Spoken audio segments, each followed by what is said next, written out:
He wore the badge, swore to protect and serve. But while the world saw a hero, the truth was hiding in plain sight. Today, we read diving into the chilling story of a cop who turned his patrol route into a hunting ground and got away with murder for years.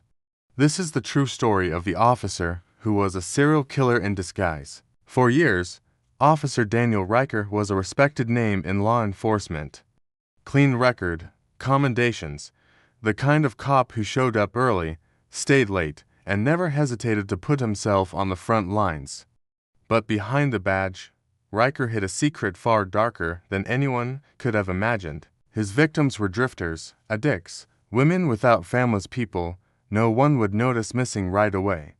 The killings were precise, controlled. There was no signature, no calling card, just silence. For nearly a decade, the murders were considered isolated tragedies, not the work of one man. Riker made sure of that. You see, he worked the cases.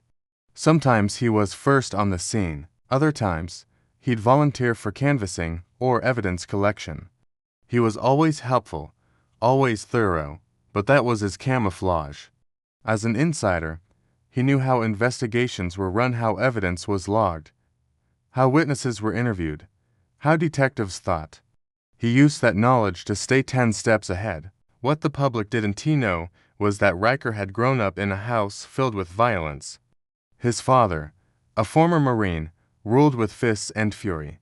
By the time Riker was a teenager, he'd already learned how to mask pain with charm and how to manipulate with a smile. His decision to join the police wasn't about justice, it was about control. It wasn't until a rookie officer flagged a pattern similarities between unsolved cases across jurisdictions that suspicion started to take root. But even then, Riker played it cool. He joked about the conspiracy theories. He helped the rookie look into the files, subtly steering him away from the truth. But one mistake cracked it all open, a partial fingerprint, found on the inside of a victim's boot. It wasn't in any criminal database, but it was in the police records taken from an old department training session. It matched Riker. When Internal Affairs launched a quiet investigation, they found more: suppressed evidence, unreported witness statements, tampered files. All tied back to cases Riker had touched. It was undeniable. The model cop was the monster. He was arrested on duty, still wearing the badge. The trial revealed the depths of his manipulation, how he used the system to hunt. And when the verdict came down guilty on all counts, the courtroom was silent. Not out of shock, but out of betrayal. Daniel Riker wasn't just a killer. He was the kind of killer no one saw coming, because he wore the uniform we're taught to trust. Cases like this force us to ask, how well do we really know the people in power? If this story shocked you, you're not alone. There are more like it, buried, overlooked, or just starting to surface.